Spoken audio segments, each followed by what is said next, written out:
Адам денесінен тердің бөлінуі қалыпты жағдай.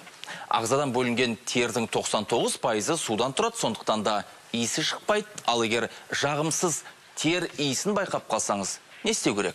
Бұл сұраққа дәрігер эндокринолог Оразгүл Мұханқызы жауап береді. Оразгүл ханым, қайырлы күн, қош келдіңіз.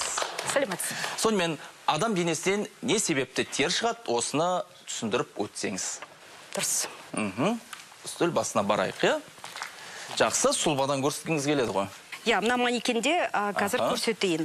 Тердің шығатын иісі көбінесе ол ұйқы безінің ауруына сәйкес. Ұйқы безі бөлінеді. Басы, денесі және құйрығы. Құйрығынан шығады инсулин. Гиперинсулинемия ол артық салмақ бізге береді. Гиперинсулинемияға терінің иісі жатады. Тағда бауырдың өзгерісі, бауырдың аурулары, міне бауырдың өзгерістері одар да иісін береді. Егер бауырда өзгеріс болса, ненің иісі шығады адамның денесінен? Одан шығатын Сірке суы, қан диабеті бірінші типі болғанда адамда шығатын иісі ол ацетон. Ацетон. Бүйректің ауруы болғанда шығатын иісі ол аммиак. Қалқанша безінің өзгерістері және аурулары болғанда оның шығатын иісі бал иісі. Және ет иісі шығатын ол да қарайды бауыр бүйректің өзгерістеріне. Яғни ет иісі шықса, Міне, осылай. Сонымен адамдар қандай әртүрлі болса, олардың денесінен бөлінетін тер иісі де сондай, оның себебі неде? Себебі бұл органдардың бұзылысы. Адамдар ағзасындағы бұзылыстар, солай ғой? Дұрыс. Өзгерістер. Өзгерістері. Анық, дәлірек айтсақ, қай мүшенің бұзылуы мысалы?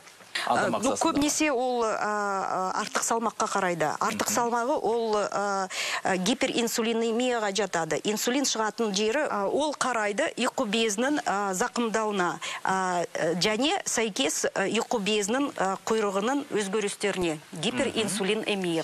Ал енді тердің бөліну мөлшеріне қатысты не айтасыз? Тері ұшығы ол бала кезінен басталынады, ол жыныс өзгерістеріне жатады. Ең бірінші еті кірмен, ең бірінші полюциясымен еті кірі ұшығы мүмкін. Және жас балаларда еті кірі ерте келгенде еті кірі алдында қатты шығады қолтықтың астынан иісі. Және ер адамда, балаларда да сондай нәрсе болуы мүмкін. Ал енді тердің иісі кенеттен өзгеріп кетсе, қатты алаңдауға негіз бар ма? Мысалы, тердің иісі өзгеріп кетсе. Негіз ол қауіпті жағдай ма? Тердің иісі өзгерсе, әрине ол ең бірінші терапевтқа барып, анализдарды тапсырып, кіші дәрет, жалпы қанды тапсырып, қантты тексеріп, инсулин тексеріп, сондай тексеру өту керек. Сондай тексеруден өту керек. Дұрыс. Ал енді тердің иісін жағымсыз, жаңағы өзіңіз айтқан қолтықтың иісін қалай кетіруге болады? Қандай жолдары бар? Оның жолдары ең бірінші себебін табады. Себебін емдеп, және тальк, және басқа процедура, таңертеңгі процедураларды өту керек. Бірақ себепке келмесек, ол иісі қалады. Мысалы қараңызшы, себептерін қалай жою керек? Мысалы, адам ағзасындағы қай мүшені емдеу керек? Себебі көп дедік қой. Көбінесе ол ұйқы безінің гиперинсулинемияға қарайды. Ол артық салмақпен шығады, клиникалық өзгерістері. Сол үшін гиперинсулинемия төмендеп, артық салмағы кетеді, және ол онымен бірге кетеді иісі шығуы. Гиперинсулинемия ол төмендейді, тамақтануын қараса. Оған жеңіл углеводтарды, қант көп жеуге болмайды. Инсулин шығады, тек қана біздің организмге қант және жеңіл углеводтар түссе. Оның артынан гиперинсулинемиядан артынан шығады артық салмақ. Енді артық салмақтан шыққан көп ауру онысында болады иісі шығатын, және артериалды гипертензия, және семіздік и басқа аурудар. Яғни жеңіл көмірсулар мен қанты көп тағамдарды азайту керек. Құрметті көрермендер, естеріңізде болсын. қаперіңізде сақтаңыздар. Диета тамақтану және терапевтқа көрініп анализдарды өткізу керек. Жалпы анализдарды қант, биохимиялық өзгерістер, липидтер және тапсырады инсулин. Кейбір кезде қалқанша бездің гормондары, кейбір кезде тапсырады биохимиялық бауырдың және бүйректің анализдарын. Биохимиялық ол мочевина креатинин және трансаминазалар. Рахмет. Ал енді көрермендер арасында біздің дәрігер ханымға сұрақ қоятын азаматтар бар ма? Бала кезден болса не болады сонда?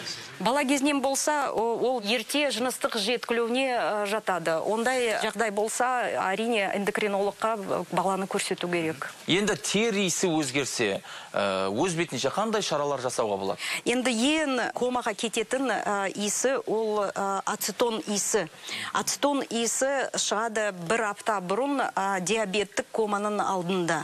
Артынан уже біз көреміз, қанттың жоғарылағанын, осындай науқастар әрине инсулин өмір бойы сосын алады. Ацетон иісі ол шығады гипергликемиялық коман кезінде.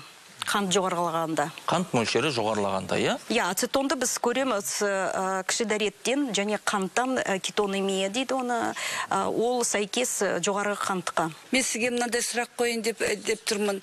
Мына үлкен адамдар, ер адамдар болса да, әйел адамдар болса да, бір автобусқа кіріп келгенде сондай жағымсыз иістер шығады. Неліктен соны сұрайын деп едім? Мынан қараңыз, артық салмақ болмаса, бізде артық салмақ болса, ол гиперинсулинемияға жатады. Бірақ артық салмағы болмаса, оның иісі шығады қалқанша бездің ауруынан. Көбінесе ол гипотиреозға қарайды. Бұған енді жаңағы автокөліктің ішіндегі, мысалы қоғамдық көліктердегі ыстық жағдайда әсер етуі мүмкін ғой, көп адамның жиналуынан мысалы. Әрине, кондиционер енді әрине болу керек ондай нәрседе. Бұндай жағдайда енді көбіміз дезодорант қолданады, жаңа түрлі хош иісті антиперспиранттар қолданады. Бұны қайсысы дұрыс енді қолданған кезде? Қайсысы ағзаға қаншалықты әсер етеді? Әрине, оның ішінде бірақ аспиранттың ішінде одар тальк болады. Тальк әрине ол жыныс гормондарының өзгерісін береді. Оны біз кішкене ұмытамыз. Сол үшін себебіне кіру керек. Не үшін ол шығып жатыр, қандай өзгеріс бар организмде. Сонымен оны себебін емдесе, иісі қайталмайды. Рахмет, Оразгүл Мұханқызы. Бүгін біз денеден бөлінетін тер иісіне, мұрынның бітелуіне бейжай қарамау керегін түсіндік. Өйткені бұл үлкен проблемаға айналуы мүмкін. Кез келген ауруды уақытында емдеген жөн. Келесі аптада амандықпен жүздесейік.